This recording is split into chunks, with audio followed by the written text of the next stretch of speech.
मैं doctor A K. Gupta world diabetic day में आप सबों का हार्दिक स्वागत करता हूं। मित्रों, इस साल वर्ल्ड डायबिटिक डे पर WHO का हमारे आप सबों के लिए एक संकल्प है कि डायबिटीज़ एंड वेल बीइंग। इसका मतलब होता है कि डायबिटीज के साथ हम एक बेहतर ज़िंदगी कैसे बिताएं, डायबिटीज़ के साथ हमारा जीवन स्वस्थ कैसे हो। इसी बात पर हमारा आधारित है आज का पॉडकास्ट। आइए सबसे पहले WHO के इस थीम का उद्देश्य क्या है। पहला उद्देश्य है कि डायबिटीज़ में बेहतर नियंत्रण। दूसरा, डायबिटीज़ की कॉम्प्लिकेशन से हमारी रक्षा कैसे हो। असमय मृत्यु से डायबिटीज़ को कैसे बचाएं और हमें हमारी क्वालिटी ऑफ लाइफ कैसे अच्छी हो और डायबिटिक लोगों की उम्र लंबी हो, वो दीर्घायु हो। इसी संकल्प को लेकर इस साल WHO ने ये संकल्प 2024, 2025 और 2026 के लिए दिया है। आइए अब हम आगे जानने की इस बात की कोशिश करते हैं कि वर्तमान में डायबिटीज़ के लोगों की कंट्रोल की क्या स्थिति है, डायबिटीज़ के क्षेत्र में क्या क्या समस्याएं हैं। फिलहाल अगर हम वर्तमान स्थिति की ओर देखें तो हमें इस बात को जान करके बेहद दुखद आश्चर्य होता है कि हमारे 80% डायबिटीज लोग अनियंत्रित कंट्रोल में, मतलब कि अनकंट्रोल्ड डायबिटीज़ के दवा खाने के बाद भी, परहेज करने के बाद भी हमारे 80% डायबिटिक बंधुओं का डायबिटीज़ कंट्रोल में नहीं है। 50% से ज़्यादा लोग ऐसे हैं जिनको डायबिटीज़ है मगर उनको नहीं मालूम है कि उन्हें डायबिटीज़। लगभग 7 करोड़ लोग भारतवर्ष में डायबिटीज़ से पीड़ित हैं और लगभग 13 करोड़ लोग प्री डायबिटिक स्टेज में हैं। जो लोग प्री डायबिटिक स्टेज में हैं, अगर किसी व्यक्ति का ग्लाइकोसिलेटेड हीमोग्लोबिन 5.7% से ज़्यादा है तो उसको हम लोग प्री डायबिटिक करते हैं। और इसका मतलब है कि अगर उन्होंने शुरू से ध्यान नहीं दिया अपने जीवन शैली पर तो आने वाले दिनों में वो डायबिटिक हो सकता है। आगे मैं एक ऐसे व्यक्ति से आपकी भेंट करवाना चाहता हूँ जो डायबिटिक हैं। राम प्रकाश जी उनका नाम है। वो लगभग 46 साल उम्र है उनकी और वो 8 साल से डायबिटीज़ से पीड़ित है। आइए उनके आंकड़ों को देखते हैं, उनकी क्या स्थिति है। वो मोटे हैं, मतलब कि पेट पर उनकी ज़्यादा चर्बी है और एब्डोमिनल गर्थ 104 सेंटीमीटर है, जबकि 90 सेंटीमीटर से ज़्यादा नहीं होना चाहिए। उनका BP 160/100 से के आसपास है। उनका ब्लड शुगर फास्टिंग में 190 और खाना खाने के 2 घंटे के बाद 234 मिलीग्राम है। और उनका ग्लाइकोसिलेटेड हीमोग्लोबिन 9.8% है। उनकी लिपिड प्रोफाइल, कोलेस्ट्रॉल की बात करें तो टोटल कोलेस्ट्रॉल 260, LDL कोलेस्ट्रॉल 190 और ट्राइग्लिसराइड 246 है।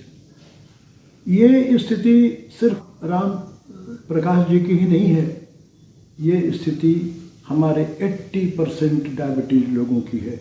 और यही हमारी देश की सबसे बड़ी समस्या है कि दवा खाने के बावजूद पेशेंट समझ रहे हैं कि मैं डायबिटीज़ का इलाज कर रहा हूँ, मगर उनके ढेर सारे हेल्थ प्रोफाइल, उनका इस आंकड़ों में अगर आप देखें कि क्या क्या डिफेक्ट है तो पहला डिफेक्ट यह है, इनका वज़न ज़्यादा है, BP कंट्रोल में नहीं है, ब्लड शुगर कंट्रोल में नहीं है, ग्लाइकोसिलेटेड हीमोग्लोबिन कंट्रोल में नहीं है और लिपिड प्रोफाइल भी कंट्रोल में नहीं। अब आइए हम आगे आपको समझाने की कोशिश करते हैं। बेहतर कंट्रोल का मतलब क्या है। अभी तक मैंने आपको बताया कि अनकंट्रोल्ड डायबिटीज़ का क्या मतलब हुआ। अब मैं आपसे बात करूंगा कि what do you mean by optimum control और गुड कंट्रोल। गुड कंट्रोल का मतलब होता है डायबिटीज़ में आपका वज़न सही हो, मतलब BMI 25 के आसपास हो और एब्डोमिनल गर्थ, पेट की नाप 90 सेंटीमीटर से कम हो। BP 130/80 रहे और ग्लाइकोसिलेटेड हीमोग्लोबिन 6.5 से 7% के बीच में हो। ब्लड शुगर फास्टिंग 80 और 130 के बीच में रहे और खाना खाने के बाद 180 मिलीग्राम से कम हो। और तो अगर ये स्थिति अगर आपकी है तो इसका मतलब है कि आपका डायबिटीज़ आपको बेहतर कंट्रोल है। आप जानना चाहेंगे कि इतनी मशक्क़त बेहतर कंट्रोल करने से क्या फ़ायदे हैं। इसके फ़ायदे क्या होंगे कि आपको भविष्य में जो डायबिटीज़ के द्वारा जनित सीरियस कॉम्प्लिकेशन है, जानलेवा कॉम्प्लिकेशन है, जैसे कि हार्ट अटैक, किडनी का फेल होना और लकवा का होना, अंधेपन का होना, ये सब खतरनाक कॉम्प्लिकेशन से आपकी रक्षा होगी, आपकी आयु लंबी होगी, आप एक बेहतर स्वास्थ्य करेंगे। यहाँ पर यह जानना ज़रूरी है कि ज़्यादातर लोग गलती ये करते हैं कि सिर्फ अपना ब्लड शुगर बार बार जांच कराते हैं और ये देखकर खुश होते हैं कि उनका फास्टिंग ब्लड शुगर सही है। ये अप्रोच अपना गलत है। इससे आपको कोई फ़ायदा नहीं होगी, क्योंकि परेशानी का कारण ब्लड शुगर नहीं है, परेशानी या जान के खतरा का कारण हार्ट अटैक है, लकवा है, किडनी फेलियर है। इसीलिए लोग कहते हैं कि डायबिटीज़ ये चीनी की बीमारी नहीं है, ये हार्ट की बीमारी है। इस खतरे से अपने आप को बचाना है और यही हमारा प्रयास होगा। आइए अब हम आपसे बात करेंगे कि बेहतर कंट्रोल के टिप्स क्या क्या हैं, क्या क्या उपाय हम करें। तो इसमें सबसे पहले मैं आपको ये बतलाऊं कि बेहतर कंट्रोल के लिए डॉक्टर से ज़्यादा आप खुद जिम्मेदार हैं। ये आपकी जिम्मेदारी है कि डायबिटीज़ को बेहतर कंट्रोल में रखना। डॉक्टर की भूमिका 25% है, आपकी भूमिका 75% है डायबिटीज़ कंट्रोल करने में। अगर आप डॉक्टरों को कोऑपरेट नहीं करेंगे तो आपका डायबिटीज़ बेहतर कंट्रोल में नहीं जाएगा। इसीलिए किसी ने ठीक ही कहा है कि डायबिटीज़ के क्षेत्र में अगर आपको बेहतर कंट्रोल चाहिए तो आप दीपो भव, आप अपनी रक्षा खुद करें, आप जागरूक हों, आप जिम्मेदारी लें। इसमें सबसे पहले जिम्मेदारी जो अक्सर भूल होती है, रेगुलर मॉनिटरिंग। हम लोग अपनी मॉनिटरिंग मतलब जांच पड़ताल टाइम पर नहीं कराते हैं। बहुत लोगों को नहीं मालूम है कि कितने दिन पर हमारी जांच होनी चाहिए। यहाँ पर मैं मॉनिटरिंग बार बार जो चीज़ जांच करानी है उसके पहले मैं बताऊँ समय सीमा, कितने रोज़ पर कराना है, क्या क्या करना है, उसकी मैं जिक्र बाद में करूँगा।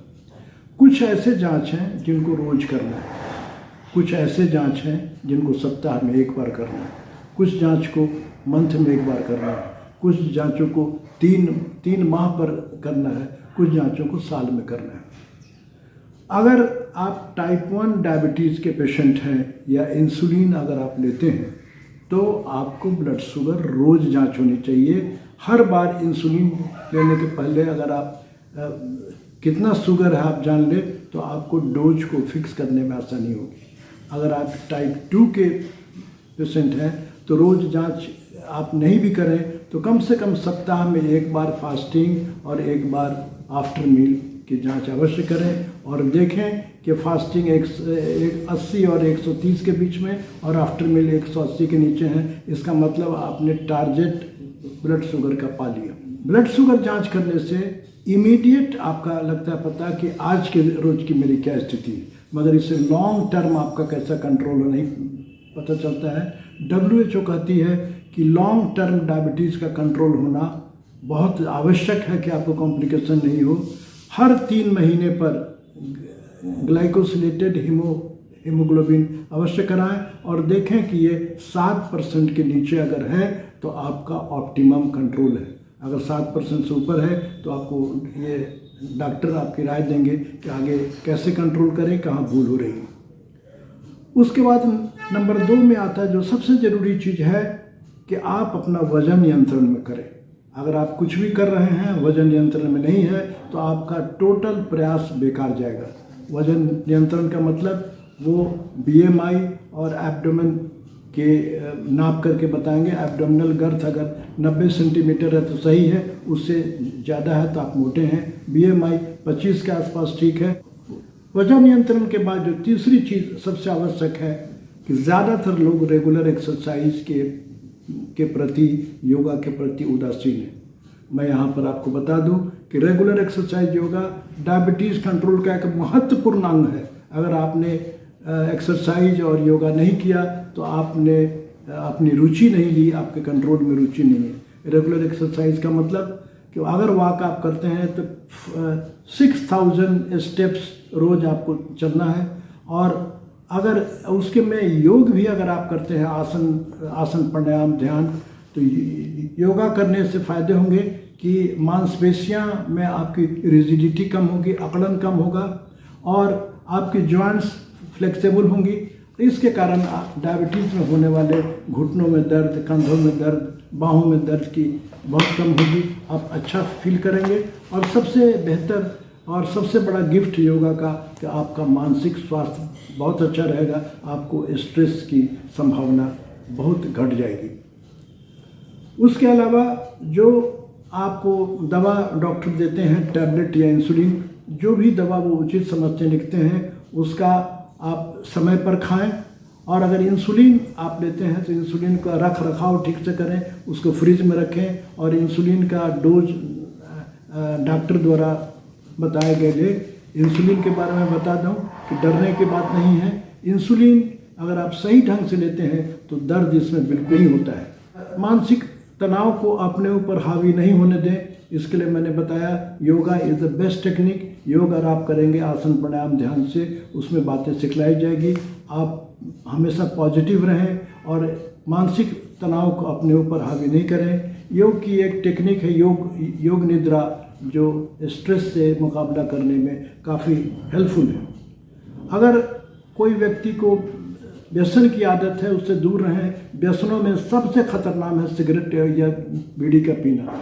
सिगरेट और बीड़ी पीना is the greatest risk factor for heart attack और लकवा के लिए। डायबिटिक लोगों को चूँकि ये होने का ज़्यादा खतरा होना चाहिए, इसलिए शुरू से वो तंबाकू के सेवन से दूर बचें। गुटखा, खैनी, सिगरेट सब एक ही खानदान के लोग हैं। और अगर अल्कोहल का सेवन करते हैं उससे भी दूर रहें। अल्कोहल लेने से ब्लड शुगर कंट्रोल में रहने में दिक्कत होती है, फ्लक्चुएशन बहुत ज़्यादा होता है।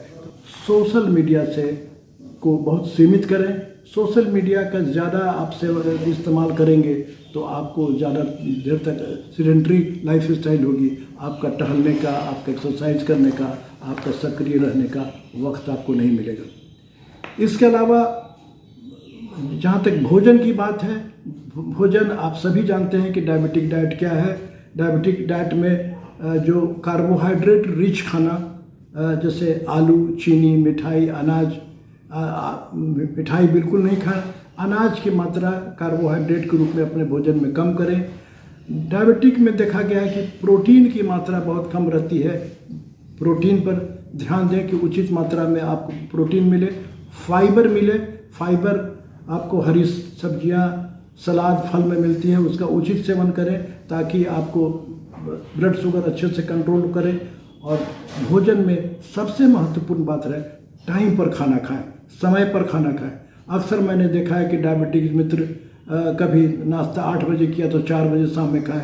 2 भोजन के बीच में 3 घंटे से ज़्यादा का गैप नहीं होगा। अगर 3 घंटे से ज़्यादा का गैप होगा तो हाइपो में जाने का खतरा है, आपको चक्कर आ सकता है, आप बेहोश हो सकते हैं। इसलिए कहीं दूर जा रहे हैं तो अपने साथ टिफ़िन करें और कोशिश करें कि हर 3 घंटे पर थोड़े थोड़े ज़रूर कुछ खाएं। और खाते समय अपने स्पीड पर कंट्रोल रखें। स्पीड का मतलब धीरे धीरे करके खाएं, ध्यानपूर्वक खाएं, क्योंकि ज़्यादा स्पीड में खाने से हम ज़्यादा खा लेते हैं, हम मोटे हो जाते हैं। मैंने कोशिश की कि WHO के संदेश को आप तक पहुंचाऊं। मैंने ये अपने पॉडकास्ट में आपको समझाने की कोशिश की कि सिर्फ ब्लड शुगर को कंट्रोल में ही रखना काफ़ी नहीं है।